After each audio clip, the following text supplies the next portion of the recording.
ബൈബിൻസൈഡ് question answer സെഷന്റെ 104 എപ്പിസോഡിലേക്ക് എല്ലാ മാന്യ പ്രേക്ഷകർക്കും സ്വാഗതം. സർ, ഇന്നത്തെ സെഷനിലെ ആദ്യത്തെ ചോദ്യം മത്തായി സുവിശേഷം 11 അധ്യായം 29 വാക്യത്തെ ആസ്പദമാക്കിയിട്ടുള്ളതാണ്. ഞാൻ സൗമ്യതയും താഴ്മയും ഉള്ളവനാകിയാൽ എന്റെ നുകമേറ്റുകൊണ്ട് എന്നോട് പഠിപ്പീൻ, എന്നാൽ നിങ്ങളുടെ ആത്മാക്കൾക്ക് ആശ്വാസം കണ്ടെത്തും. എന്റെ നുകം മൃദുവും എന്റെ ചുമട് ലഘുവും ആകുന്നു. ചോദ്യകർത്താവ് ചോദിച്ചിരിക്കുന്നത് ഇവിടെ നുകവും ചുമടും എന്തിനെ കുറിക്കുന്നു? ഓക്കെ, ഈ നുകവും ചുമടും ക്രിസ്ത്യ ജീവിതത്തിന് നമ്മുടെ വാഴ്ത്തപ്പെട്ട കർത്താവ് കൊടുത്ത രണ്ട് കമ്പാരിഷൻസ് ആണ്. നുകം കഷ്ടതയാണ്, നുകം ഡിസിപ്ലിനാണ്, ചുമട് ഹാർഡ് വർക്കുമാണ്. ഞാൻ സൗമ്യതയും താഴ്മയും ഉള്ളവനാണ്, എന്നോട് ചേർന്ന് എൻ്റെ നുകം എടുത്ത് എന്നോട് പഠിക്കുക. അതിനകത്ത് യഹൂദനുമായിട്ട് കമ്പയർ ചെയ്യുന്ന ജൂയിഷ് ബാക്ക്ഗ്രൗണ്ടിൽ അവർക്ക് മനസ്സിലാകുന്ന ഒരു കൊണോട്ടേഷൻ ഉണ്ട്. ആ കൊണോട്ടേഷൻ എന്താണെന്ന് ചോദിച്ചാൽ, യെശയ്യാപ്രവചനം 10 അധ്യായത്തിലാണ് പറഞ്ഞിരിക്കുന്നത്, അന്നാളിൽ അവൻ്റെ ചുമട് നിന്റെ തോളിൽ നിന്നും അവൻ്റെ നുകം നിന്റെ കഴുത്തിൽ നിന്നും നീങ്ങിപ്പോകും, അഭിഷേകം നിമിത്തം നുകം തകർന്നു പോകും. അപ്പം what does the devil do? What does the devil do in A man's life? അത് എനിക്കാണെങ്കിൽ റിയൽ ലൈഫ് സിറ്റുവേഷൻ എന്ന് പറയാൻ കഴിയും. റിയൽ ലൈഫ് സിറ്റുവേഷൻ ഞാനൊരു അഗ്രേറിയൻ ബാക്ക്ഗ്രൗണ്ട്, കാർഷിക കുടുംബത്തിൽ നിന്ന് വരുന്ന ആളാണല്ലോ. അപ്പം ഞങ്ങൾക്ക് ഈ കൃഷി സാധനങ്ങൾ മാർക്കറ്റിൽ കൊണ്ട് വിറ്റാണ് നമുക്ക് ചിലവ് കഴിയാണ്ട് പൈസ കിട്ടുന്നത്. അപ്പം ചന്ത ദിവസം ആകുമ്പോഴത്തേക്ക് തലേ ദിവസം ഇതെല്ലാം റെഡിയാക്കിയിട്ട് നമ്മൾ റോഡിൻ്റെ അടുത്ത് കൊണ്ടുവെക്കും. രാവിലെ ഒരു പുതുവേലിലെ കുഞ്ഞച്ചൻ ചേട്ടനുണ്ട്. കുഞ്ഞച്ചൻ ചേട്ടൻ കാളവണ്ടിയോട്ട് വരും. അപ്പം ഞങ്ങളുടെ വീടിൻ്റെ അവിടെ നിന്ന് കുറച്ച് ദൂരമുള്ളൂ കുഞ്ഞച്ചേട്ടൻ്റെ അവിടെ പോകാൻ. കുഞ്ഞച്ചേട്ടനും ഞങ്ങളുടെ ഇടയിൽ ഒരു 2-3 പേരെ കാണത്തുള്ളൂ. പിന്നെ അവരുടെ സാധനങ്ങൾ വഴി വെച്ചിരിക്കും. കുഞ്ഞച്ചേട്ടൻ ഇതെടുത്ത് കാളവണ്ടി വെക്കും. രാവിലെ തിരിക്കുമ്പോൾ കാളവണ്ടി ഫ്രീ ആണ്. 2 ചുവട് വെച്ചു. പിന്നെ അത് ഞങ്ങളുടെ ഇവിടെ വന്നു. ഞങ്ങൾക്ക് മിക്കവാറും ഏത്തക്കൊലയാണ് ഉള്ളത്. ഏത്തക്കൊല കയറ്റി പിന്നെ അങ്ങനെ പോവുകയാണ്. ഇത് കോഴഞ്ചേരി ചന്തയ്ക്ക് പോവുകയാണ്. ഇത് കോഴഞ്ചേരി ആകാറാകുമ്പോഴത്തേക്ക് കാളയ്ക്ക് അനങ്ങാൻ വയ്യ. അതുപോലെ ചുമടി കുഞ്ഞച്ചേട്ടൻ ഇതിനെ കണ്ടു. അയ്യോ, ഇതിനെ കണ്ട കരഞ്ഞ് നമ്മൾ തകർന്നു. കുഞ്ഞച്ചേട്ടൻ്റെ പിടിച്ചെറുക്കി 2 ചെവിക്കുരിക്ക് 2 അടി കൊടുക്കുന്നത്. ഇവിടെ കരുണയില്ലാത്ത മനുഷ്യനാണ്. ഇത് നമ്മളൊരു അനാലജി, ഒരു സാമ്യ രൂപമായിട്ട് എടുക്കണം. ദുഷ്ടൻ നമ്മുടെ ജീവിതത്തിൽ ചെയ്യുന്നത്, നമ്മുടെ ജീവിതത്തിൽ അവൻ്റെ ഒരു നുകം കൊണ്ടുവെക്കും. നുകം, ആ നുകം എന്ന് പറയുന്നത് നമുക്ക് നുകമാണെന്ന് അറിയത്തു പോലുമില്ല. നമ്മൾ രക്ഷിക്കപ്പെട്ട ശേഷവും ദൈവമക്കളാകുന്നതിന് മുമ്പ് നമ്മൾ ജീവിച്ച ബാക്ക്ഗ്രൗണ്ടിലെ ചില കാര്യങ്ങൾ, ചില കൾച്ചർ എന്ന് പറയും, അത് ദുഷ്ടം കൊണ്ട് നമ്മുടെ മണ്ടയ്ക്ക് വെക്കും. ഈ പല കൾച്ചറിലും പറഞ്ഞ കാര്യങ്ങൾ യേശുക്രിസ്തുവിന്റെ സുവിശേഷത്തിന് എതിരായ കൾച്ചറുകളാണ്. പ്രത്യേകിച്ച് നമ്മുടെ ഇന്ത്യൻ ബാക്ക്ഗ്രൗണ്ടിലുള്ള എല്ലാ കാര്യങ്ങളും സുവിശേഷത്തിന്റെ വിരോധമായ കാര്യങ്ങളാണ്. നമ്മൾ നമ്മുടെ കൾച്ചർ ഇല്ലയോ? അത് റിലിജൻ അല്ല, അത് ഭക്തി അല്ലല്ലോ, നമ്മുടെ കൾച്ചർ ഇല്ലയോ? നമ്മുടെ കൾച്ചർ ഇല്ലയോ? ഇതിന് നമുക്ക് കൾച്ചറൽ ബോണ്ടേജ്, കൾച്ചറൽ യോക്ക് എന്ന് പറയാം. ഇതുപോലെ ഈ യോക്ക് ഓഫ് ഇഗ്നറൻസ് എന്നൊരു സംഗതിയുണ്ട്, വിവരകോശം എന്ന് പറയും. ഒരു ദോഷം. നമ്മൾ അറിവിൻ്റെ പൂർത്തിയിലേക്ക് വരേണ്ടിയവരാണെങ്കിൽ ഇപ്പോഴും ഒരു വിവരമില്ല. അറിവില്ലായ്മയിലിരിക്കുക. ക്രിസ്ത്യാനി ആയി കഴിഞ്ഞിട്ടും യാതൊരു വിവരമില്ല ഒരു കാര്യത്തെ പറ്റി. ഞാൻ ബാലനായിരിക്കുന്ന കാലത്ത്, അപ്പം ഒരു 55 years ago, എൻ്റെ ഗ്രാൻഡ് ഫാദർ ഒരു ക്ലാസ്സിൽ പോലും പഠിച്ചിട്ടില്ലാത്ത ആളല്ല. ഇദ്ദേഹം ഞങ്ങളുടെ ഒരു ഡിസ്റ്റന്റ് നെയ്ബറോട് സംസാരിക്കുക. സന്ധ്യ പുള്ളിയോട് പറഞ്ഞു, പിന്നെ തോമച്ചേട്ടാ, നമ്മളില്ല കാണുന്ന നക്ഷത്രം അത് ഭൂമിയിൽ നിന്ന് അതിൻ്റെ വെട്ടം അവിടുന്ന് തിരിച്ചിട്ട് ഇത്ര വർഷമായി അതിവിടെ വരാൻ. ഇത്ര നക്ഷത്ര വർഷം ദൂരമാണത് ഭൂമിയിൽ നിന്ന്. ഞാനിങ്ങനെ വരുന്നത് ഇതെന്തോ ഈ നക്ഷത്ര വർഷം. അത് കഴിഞ്ഞ് പിന്നെ സ്കൂളിൽ കുറെ കൂടെ ഉയർന്ന ക്ലാസ്സിലേക്ക് വന്നപ്പോൾ നക്ഷത്ര വർഷം എന്താന്ന് മനസ്സിലായി. എൻ്റെ ഗ്രാൻഡ് ഫാദർ ഇങ്ങനെ നക്ഷത്ര വർഷത്തെ പറ്റി പഠിച്ചത്. അപ്പച്ചനൊരു ചെറിയ ലൈബ്രറി ഉണ്ടായിരുന്നു, വിശാലമായ വായനയുണ്ടായിരുന്നു. ഒരൊറ്റ പുസ്തകത്തിൽ തൊടാൻ സമ്മതിക്കുന്നത് തൊടുകയല്ല അപ്പച്ചൻ. മരണം വരെ അപ്പച്ചൻ ലൈബ്രറി തൊടാൻ പറ്റത്തില്ല. അപ്പം നമ്മൾ എന്ത് വിദ്യാഭ്യാസ ബാക്ക്ഗ്രൗണ്ട് ഉണ്ടെന്നുള്ളതല്ല, നമ്മൾ നോളജബിളായി മാറണം. ഇല്ലെങ്കിൽ യോക്ക് ഓഫ് ഇഗ്നറൻസിന്റെ അടിയിലായി പോവും. പറയുന്നതൊക്കെ വിവരദോഷമായിരിക്കും. അപ്പൊ ഈ യോക്ക് നമ്മുടെ കഴുത്തെ കൊണ്ട് വെച്ചിട്ട് ഈ കുഞ്ഞച്ചേട്ടൻ കാളയോട് ചെയ്യുന്ന അതേ പരിപാടിയാണ്.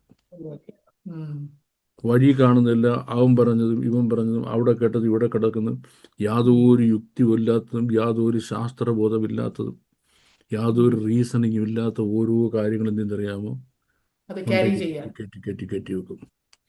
ഇങ്ങനെ കയറ്റി വെച്ച് നമ്മൾ അവസ്ഥ ഇത് മുഴുവൻ സാത്താൻ്റെ പ്രോഡക്ട്സാണ്. ഇത് വലിച്ച് നമ്മൾ തകരും. മനസ്സിലായി? അപ്പം ഇസ്രായേൽ മക്കളോട് പറഞ്ഞു, there will come a day of a great anointing. അതിശക്തമായ അഭിഷേകത്തിന്റെ ഒരു ദിവസം വരും. അഭിഷേകം നിമിത്തം ഈ യോക്ക്, ദുഷ്ടന്റെ യോക്ക് തകർന്നു പോകുന്നു പറഞ്ഞു. ശരിക്കും അഭിഷേകം എന്ന വേർഡിന്റെ definition burden removing yoke destroying power of the Holy Spirit എന്നാണ്. എന്തോ അഭിഷേകം, അത് നമ്മളിങ്ങനെ പറയുന്നു, തുള്ളുന്നു ചാടുന്നു ഏതാണ്ടൊക്കെ വിളിച്ച് പറയുന്നു ഭയങ്കര അഭിഷേകമാണ്. നിന്റെ ലൈഫ് സ്റ്റൈലിന് വല്ല മാറ്റമുണ്ടോ? നീ രക്ഷിക്കപ്പെടുന്നതിന് മുമ്പ് ഉള്ള നിന്റെ സംസ്കാരത്തിൽ തന്നെ ഇപ്പോഴും ജീവിക്കുന്നത്? ഈ ലോകത്തിലുള്ളത് ലേറ്റസ്റ്റ് എന്തെങ്കിലും ഇൻഫർമേഷൻ നിനക്കറിയാം? എന്തിനെ പറ്റി വല്ല അറിയാമോ? ഒന്നും അറിയത്തില്ലല്ലോ. നീ ദൈവവൈതലും. ചേട്ടാ, ഇവൻ എവിടെ കിടന്ന് ദൈവവൈതല? ഇവൻ എവിടെ കിടന്ന് ദൈവവൈതല അല്ലേ? അപ്പം സാത്താൻ ചെയ്യുന്നൊരു പരിപാടിയാണിത്. അവൻ്റെ സാമഗ്രികളും അവൻ്റെ കുശുമ്പും കുന്നാഴിയും വഴക്കും പിണക്കവും എന്ന് വേണ്ട സകലതും ഗ്രീഡ് ഉണ്ടല്ലോ, ഗ്രീഡ്. അത് വേണം, ഇത് വേണം, മറ്റേത് വേണം, മറിച്ചുകൊണ്ട് ഗ്രീഡ്. എത്ര കിട്ടിയാലും സാറ്റിസ്ഫൈഡ് ആകാത്ത ഡിസാറ്റിസ്ഫാക്ഷൻ, ഇതെല്ലാം കൊണ്ട് ഇവിടെ വെക്കും, നിന്റെ ചുവടെ വെക്കും. വെച്ച് അവസാനം നരകിച്ച് നാറി എത്ര കിട്ടിയാലും സമാധാനമില്ല. എന്തെല്ലാം മേടിച്ചു ആകാശത്തിന് വീട്ടിലുള്ള സകലതും മേടിച്ച് വീട്ടിൽ കൊണ്ട് നൽകി പെണ്ണുപിള്ളക്ക് സമാധാനമാകത്തില്ല. അപ്പം ഇത് നമ്മുടെ വാഴ്ത്തപ്പെട്ട കർത്താവ് പറയാ, എൻ്റെ മുഖമെടുക്കുക, ഞാനൊരു ലൈഫ് സ്റ്റൈൽ നിങ്ങൾക്ക് തരാം. എന്താ എൻ്റെ ലൈഫ് സ്റ്റൈല്? മൃദുവ. എന്നെ സേവിക്കുന്ന പറയുന്നത് ലഘുവ. എന്നെ സേവിക്കുന്നതിനോട് നീ എന്തോ ചെയ്യണ്ട? നീ കിടന്ന് ജടവിട്ടടിക്കേണ്ട ഒരു ആവശ്യം ഇല്ലെന്നേ. നീ ഹിമാലയത്തെ വലിഞ്ഞു കയറി അവിടെ 5 കൊല്ലം തപസ്സിരിക്കണ്ട. You be a normal human being and be a servant of God at the same time. ഇപ്പം ഹാനോക്ക് 300 വർഷം ദൈവത്തോടുകൂടെ നടന്നു. ഭാര്യയുണ്ട്, മക്കളുമുണ്ട്, പുള്ളിക്കുണ്ട്, കൃഷിയുമുണ്ട്, നാട്ടുകാരുടെ എല്ലാം വലിയ ഇഷ്ടതാരമാണ് ഹാനോക്ക്. പുള്ളി ദൈവം പറഞ്ഞ കാര്യം ഇവരോട് പറയുമല്ലോ. അതെ അതെ കഥകളല്ല. ഇത് കേൾക്കാൻ ആൾക്കാരെല്ലാം ഹാനോക്കിനെ പ്രതീക്ഷിച്ചിരിക്കും. But he was a married man. ഉം. He had his family. അതെ അല്ലേ? അപ്പം ഇതാണ് ശരിക്കും കർത്താവ് ഉദ്ദേശിക്കുന്ന കാര്യം. അതെ ഓൾഡ് ടെസ്റ്റ്മെന്റിന്റെ അനാലജിയാണ് ദുഷ്ടൻ നുകം വെക്കുക എന്നുള്ളത്. കൊണ്ടുവെക്കുന്ന മുഖം. മിസ്രൈമിന് അടിമനുകം, ഉം. മിസ്രൈമിനെ അടിമത്തത്തിലാക്കിയിട്ട് ആ നുകം വെച്ച് അവർക്ക് രക്ഷയില്ല, അതിനകത്ത് മാറാനൊക്കത്തില്ല. ഓക്കെ, കർത്താവ് പറഞ്ഞു നിങ്ങൾ ബി എ ക്രിസ്ത്യൻ. നമുക്ക് മോഡേൺ ആണെങ്കിൽ ബി എ നീ ഒരു ക്രിസ്ത്യാനിയാകുക. ക്രിസ്തുവേശനോട് ചേരുന്നതാണ് ക്രിസ്ത്യാനിയാകുന്ന പറയുന്നത്. ക്രിസ്ത്യാനിയായി കഴിയുമ്പം ഞാൻ നിന്റെ മണ്ടയ്ക്ക് ഒരു നുകം വെക്കും. വാട്ട് ഈസ് നുകം? അടുത്ത ചോദ്യം. നുകം എന്ന വേർഡിന്റെ അർത്ഥം എന്താ? സ്മിഖ. സ്മിഖ, നുകം എന്ന വേർഡിന് സ്മിഖ എന്ന് പറഞ്ഞാൽ അധികാരമെന്ന. ഇവിടെ എന്താ പേര്? അധികാരമെന്ന. വഴിയ കാളകൾ അണിഞ്ഞു നടക്കുന്നു, നമ്മൾ അവനെ എറിഞ്ഞോടിക്കും, അവനൊന്ന് ഓടിക്കും. ഒരു കാളവണ്ടി നിൽക്കുക, ഒരു നുഖത്തിന്റെ കീഴിൽ കാള നിൽക്കുക. ആ കാള ആരെങ്കിലും എറിയുമോ? ഇല്ല, തൊടത്തില്ല. തൊട്ടാൽ ഉടമസ്ഥനുണ്ട്. വേര് പറയും, വേര് പറയും. മറ്റേ കുഞ്ഞച്ചൻ ചേട്ടന് അപ്പുറത്ത് ചായ കുടിച്ചോണ്ട് നിൽക്കുക, കാളയെ കണ്ട് ചാട്ടാൻ കൊണ്ട് അങ്ങോട്ട് കാച്ചുകളെ പുള്ള കാളയെ തൊട്ടാൽ. കം അണ്ടർ മൈ യോക്ക്, എൻ്റെ അധികാരത്തിന്റെ കീഴിലാകണം. എൻ്റെ അധികാരം, കം അണ്ടർ മൈ യോക്ക്. എൻ്റെ നുഖമേൽക്കുമെന്ന് ഞാൻ മനസ്സിലായോ? സാത്താൻ ഒരിക്കൽ നുഖം വെച്ചു, പാപത്തിന്റെ നുഖം വെച്ചു, ശാപത്തിന്റെ നുഖം വെച്ചു, കഷ്ടതയുടെ നുഖം വെച്ചു, ഇഗ്നോറൻസിന്റെ നുഖം വെച്ചു, കൾച്ചറൽ യോക്ക് വെച്ചു. സാത്താൻ ഒരുപാട് നുഖങ്ങൾ നിന്റെ മണ്ടയ്ക്ക് വെച്ചിട്ട് നിന്നെ ഞെരുക്കി. കം, അവിടെ ഞാനൊരു നുഖം വെക്കാം. എൻ്റെ നുഖം, എൻ്റെ അധികാരം. എൻ്റെ നുഖം, എൻ്റെ അധികാരം. Be under my yoke. നിന്നെ ഒരുത്തം തൊടത്തില്ല. Nobody will touch you. ഇപ്പം പീലാത്തോസിന്റെ മുമ്പിൽ നിൽക്കുമ്പോൾ നമ്മുടെ വാഴ്ത്തപ്പെട്ട കർത്താവ് പറയുക, പീലാത്തോസ് പറഞ്ഞു, നിന്നെ ക്രൂശിക്കാനും വിട്ടയപ്പാനും എനിക്ക് അധികാരമുണ്ടെന്ന് നീ അറിയുന്നില്ല. കർത്താവ് എൻ്റെ ഭാഷ പോയി പോടാ, മേലിൽ നിന്ന് അധികാരമില്ലാതെ. ഇത് നിനക്ക് എന്നെ തൊടാൻ പറ്റത്തില്ല. മേലിൽ നിന്ന് അധികാരം ലഭിച്ചില്ലെങ്കിൽ നിനക്ക് you cannot touch me because I am under somebody else's yoke. വേറൊരാളുടെ അധികാരത്തിന് കീഴിലുള്ള എന്നെ തൊട്ട് കളിക്കാൻ പറ്റത്തില്ലെന്ന്. എൻ്റെ നുഖമേൽക്കുക, എന്നോട് പഠിക്കുക. എൻ്റെ നുഖം മൃദുലമാ, എൻ്റെ ഭാരമോ ലഘുവാ. So you can have an easy life, a comfortable life. ക്രിസ്ത്യ ജീവിതത്തെ നമ്മുടെ വാഴ്ത്തപ്പെട്ട കർത്താവ് ഒരു സിംബോളിക് ഡെഫിനേഷൻ കൊടുക്കുകയാണ് ഈ വാക്യങ്ങളിൽ. ഒരു പരിപൂർണമായ ഒരു സുരക്ഷിതത്വമാണ് ഈ വാക്യം. Absolute safety. Absolute safety. Yes. Right. Thank you very much, sir. അടുത്ത ചോദ്യവും മത്തായി സുവിശേഷത്തിൽ നിന്ന് തന്നെയുള്ളതാണ്. മത്തായി സുവിശേഷം 25-ാം അധ്യായം 31 മുതൽ 46 വരെയുള്ള വാക്യത്തിൽ 46-ാം വാക്യത്തിൽ നീതിമാന്മാർ നിത്യജീവങ്കിലേക്ക് പോകും എന്ന് എഴുതിയിരിക്കുന്നു. ഇത് അവർ 1000 ആണ്ട് വാഴ്ചയിലേക്ക് പ്രവേശിക്കുന്ന കാര്യമാണല്ലോ. എന്നാൽ 1000 ആണ്ട് വാഴ്ചയിൽ മരണമുണ്ട് എന്ന് കാണുന്നു. പിന്നെ എങ്ങനെയാണ് ഇവർ നിത്യജീവങ്കിലേക്ക് പ്രവേശിക്കും എന്ന് പറയാൻ കഴിയുന്നത്? ഇതൊന്ന് വിശദീകരിക്കാമോ? അത് ഭയങ്കര ചോദ്യമാണ്, ഭയങ്കര ചോദ്യം. നമ്മൾ പറഞ്ഞില്ലേ, ഒരു ടീച്ചർ ഒരു ദിവസം ക്ലാസ്സിൽ പറഞ്ഞു, ഓക്സിജൻ കണ്ടുപിടിച്ച് ഇന്ന വർഷമാണെന്ന്. അപ്പോൾ അമീബ എന്ന പെൺകുട്ടിക്ക് ഒരു സംശയം, അമീബയ്ക്ക് ഒരു സംശയം. അപ്പൊ ടീച്ചറെ അതിനു മുമ്പ് ആളുകൾ എങ്ങനെ ശ്വാസം വിട്ടിരുന്നെന്ന് മനസ്സിലായി. ഓക്സിജൻ കണ്ടുപിടിച്ച് ഇന്ന വർഷം, അപ്പൊ ഇത്ര വർഷമായിട്ടുള്ളൂ. അതിന് മുമ്പ് മനുഷ്യൻ എങ്ങനെ ശ്വാസം വിട്ടിരുന്നേ? ന്യായമായ ചോദ്യമല്ലേ? അമീബയുടെ സംശയം ന്യായമായ സംശയമല്ലേ? നമ്മൾ വാഴ്ത്തപ്പെട്ട കർത്താവ് പറഞ്ഞു, നിങ്ങൾ തിരുവെഴുത്തുകളെയും ദൈവശക്തിയും അറിയാത്തതുകൊണ്ട് തെറ്റിപ്പോകുന്നു. ഉം. തിരുവെഴുത്ത് നിങ്ങൾ അറിയണം, ഉം.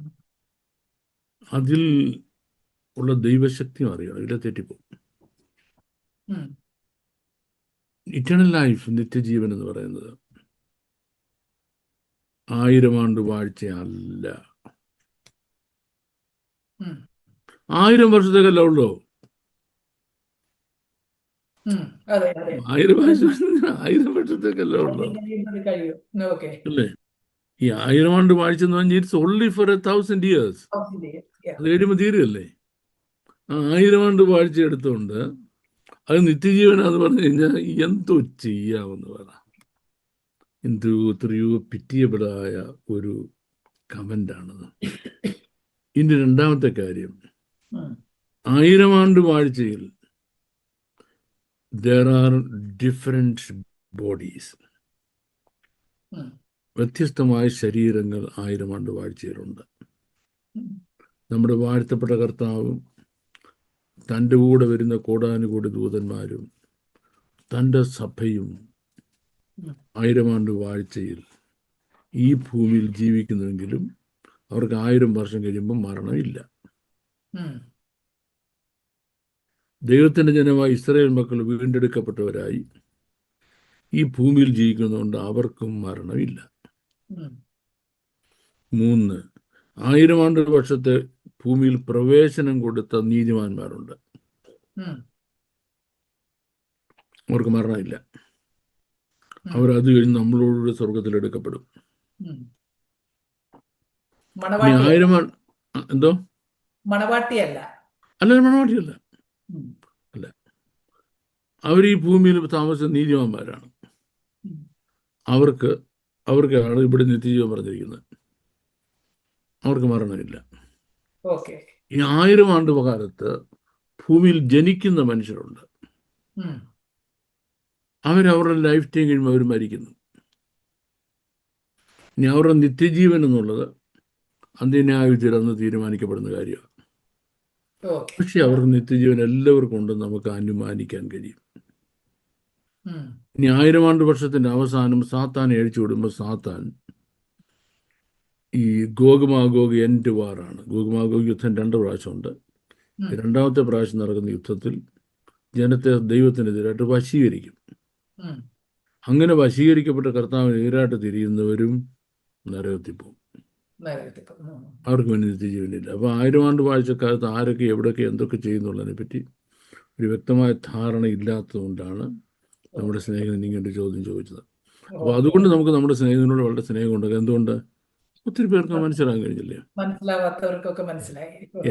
അതുകൊണ്ട് താങ്ക് യു വെരി മച്ച്. അടുത്ത ചോദ്യം, നെഹമ്യാവിന്റെ പുസ്തകം 9-ാം അധ്യായം 6-ാം വാക്യത്തിൽ ആകാശത്തിലെ സൈന്യം ദൈവത്തെ നമസ്കരിക്കുന്നു, the host of heavens worship you. ഇതിന്റെ ഒരു വിശദീകരണമാണ് ചോദിച്ചിരിക്കുന്നത്. ഈ ആകാശ സൈന്യം എന്ന് പറയുമ്പോൾ അതിന് ഒരുപാട് അർത്ഥവ്യാപ്തിയുള്ളതാണ്. ഒരുപാട് അർത്ഥവ്യാപ്തിയുള്ളതാണ്. ഒന്ന്, സകല സൃഷ്ടികളും അവർ ദൈവത്തെ നമസ്കരിക്കുന്നതാണ്. സകല സൃഷ്ടികളും ദൈവത്തെ നമസ്കരിക്കുന്നവരാണ്. സ്വർഗത്തിലെ 24 മൂപ്പന്മാരും 4 ജീവികളും വീണ് നമസ്കരിക്കുന്നല്ലോ. അവർ ഇതിനകത്ത് വരുന്നല്ലോ വേറൊരു കൂട്ടരാണ്. അപ്പൊ തന്നെ അവിടുത്തെ സ്തുതിക്കാൻ ഏർപ്പെടുത്തിയ കുറെ പേരുണ്ട്. അവർ സൈന്യങ്ങളുടെ ദൈവ പരിശുദ്ധൻ പരിശുദ്ധൻ പരിശുദ്ധൻ എന്ന് പറഞ്ഞ് ദൈവത്തെ സ്തുതിക്കുകയുള്ളൂ. അവർക്ക് ആരാധിക്കാൻ പെർമിഷൻ ഇല്ല. അവർ പ്രൈസ് ടീമാണ്, വേർഷിപ്പ് ടീം അല്ല. സ്വർഗത്തിൽ ആരൊക്കെ എന്തൊക്കെയാണ് ചെയ്യുന്നത് മനസ്സിലാക്കുന്നത്. നമ്മൾ പുത്രന്റെ രക്തത്താൽ വീണ്ടെടുക്കപ്പെട്ടവർ, യേശു തൻ്റെ ദേഹം എന്ന തിരശ്ശീലിൽ കൂടി നമുക്ക് പ്രതിഷ്ഠിച്ച ജീവനുള്ള പുതുവഴിയായി തൻ്റെ രക്തം മൂലം വിശുദ്ധ മന്ദിരത്തിലേക്ക് പ്രവേശനത്തിനുള്ള ധൈര്യം ദേവാലയത്തിൽ നമുക്ക് മഹാപുരോഹിതനും. അപ്പം നമ്മൾ ദുർമനസാക്ഷി നീങ്ങിമാർ ഹൃദയങ്ങൾ തളിക്കപ്പെട്ടവർ, ശുദ്ധവെള്ളത്താൽ കഴുകപ്പെട്ടവർ വിശ്വാസത്തിന്റെ പൂർണ്ണ നിശ്ചയം പൂണ്ട് ധൈര്യത്തോടെ കൃപാസനത്തിനടുത്ത് വരിക. ഇത് പുത്രത്വത്തിന്റെ അവകാശമാണ്. പുത്രത്വമാണ്. അങ്ങനെ ആരാധിക്കാൻ ആർക്കും അനുവാദമില്ല. അബ്ബാ പിതാവേ എന്ന് വിളിച്ച് ആരാധിക്കാൻ സുപുത്രത്വത്തിന്റെ ആത്മാവിനെ ദൈവം വേറെ ആർക്കും കൊടുത്തിട്ടില്ല. മനസ്സിലായി? സ്വർഗത്തിൽ ദൂതന്മാർ ഒരുത്തനോട് സൈന്യങ്ങളുടെ ദൈവമായ യഹോവ പരിശുദ്ധൻ പറയുമ്പോൾ ആരാധനയല്ല. 24 മൂപ്പന്മാരും 4 ജീവികളും വീണ് നമസ്കരിക്കുന്ന ആരാധനയാണ്. ബാക്കി സകല സൃഷ്ടികളും ദൈവത്തെ സ്തുതിക്കുന്നു, ആരാധിക്കുന്നു. അത് ആരാധനയാണ്. പക്ഷേ നമുക്ക് ലഭിച്ച ഈ ആരാധന, ഈ പൊസിഷനിലേക്ക് ദൂതന്മാർ കുനിഞ്ഞു നോക്കാൻ ആഗ്രഹിക്കുക. അബ്ബാ പിതാവ് എന്ന് വിളിക്കാൻ സുപുത്രത്വത്തിന്റെ ആത്മാവിനെ കൊടുത്തില്ല. അതാണ് അവിടെ പറഞ്ഞിരിക്കുന്നത്. Okay, thank you. No problem. ചോദ്യം 75 സങ്കീർത്തനം 3 വാക്യത്തെയും 8 വാക്യത്തെയും ആസ്പദമാക്കിയിട്ടുള്ളതാണ്. ആസാഫിന്റെ സങ്കീർത്തനമാണ്. 3 വാക്യത്തിൽ ഭൂമിയും അതിലെ സകല നിവാസികളും ഉരുകി പോകുമ്പോൾ ഞാൻ അതിന്റെ തൂണുകളെ ഉറപ്പിക്കുന്നു എന്ന് എഴുതിയിരിക്കുന്നു. 8 വാക്യത്തിൽ യഹോവയുടെ കയ്യിൽ ഒരു പാനപാത്രമുണ്ട്, വീഞ്ഞ് നിറയ്ക്കുന്നു, അത് മദ്യം കൊണ്ട് നിറഞ്ഞിരിക്കുന്നു, അവൻ അതിൽ നിന്ന് പകരുന്നു, ഭൂമിയിലെ സകല ദുഷ്ടന്മാരും അതിന്റെ മട്ട് വലിച്ചു കുടിക്കും. ചോദ്യകർത്താവ് ചോദിച്ചിരിക്കുന്നത് ഈ 2 വാക്യങ്ങളുടെയും ഒരു വിശദീകരണമാണ്. ഒന്നാമത്തെ വാക്യത്തിലേക്ക് വരാം. ഭൂമിയുടെ അടിസ്ഥാനം ഉരുകിപ്പോകുമ്പോൾ നീ അതിന്റെ താണുകളെ ഉറപ്പിക്കും. എപ്പോ സംഭവിക്കുന്നത് ഭൂമി പൊടുപൊടെ പൊട്ടുന്നു, കിറുകറ കീറുന്നു, മത്തനെ പോലെ ചാഞ്ചാടുന്നു, കാവൽ മാടം പോലെ ആടുന്നു. അത് വീടും നിലനിൽക്കത്തില്ല. കാര്യം അതിന്മേൽ വീണ് അത് കൃത്യഭാരം വലുതാണ്. ആകാശം കൊടുമഴത്തോടെ ഒഴിഞ്ഞു പോകും, മൂലപദാർത്ഥങ്ങൾ കത്തിയഴിയും, ഭൂമി അതിന്റെ പണിയും വെന്തുപോകും. പക്ഷെങ്കിൽ ആ സ്ഥാനത്ത് വേറൊരു ഭൂമി വരണം. അതാ എന്റെ ഫൗണ്ടേഷൻ എന്ന് പറയുന്നത്, തൂണ്. അതിനെ ദൈവം ഉറപ്പിച്ചു വെച്ചിരിക്കും. എന്തിന്? വേറൊരു ഭൂമിയെ അവിടെ തന്നെ കൊണ്ട് ഫിറ്റ് ചെയ്യാൻ. അതാണ് ഒന്നാമത്തെ വാക്യത്തിന്റെ അർത്ഥം. രണ്ടാമത്തെ വാക്യത്തിന്റെ അർത്ഥം യഹോവയുടെ വലുതും ഭയങ്കരമായ ക്രോധ ദിവസം എന്ന് പല കൊണോട്ടേഷൻസ് ഉണ്ട്. ഒന്ന് ഞാൻ ഇപ്പൊ ഈ പറഞ്ഞതാണ് ആ ക്രോധ ദിവസം. ആ ക്രോധ ദിവസത്തെ പറ്റി ഒരു പൊയറ്റിക്കൽ ലാംഗ്വേജിൽ ഇദ്ദേഹം പ്രസന്റ് ചെയ്യാണ്. ആസാഫ് അവിടെ മുഴുവനും ഈ എക്സ്ട്രീം നെഗറ്റിവിറ്റി എന്നൊരു സംഗതി. എക്സ്ട്രീം നെഗറ്റിവിറ്റി, അത് വേദോസത്തിന്റെ ഒരു ഭാഷ. എക്സ്ട്രീം നെഗറ്റിവിറ്റി എന്ന് പറയുന്നത്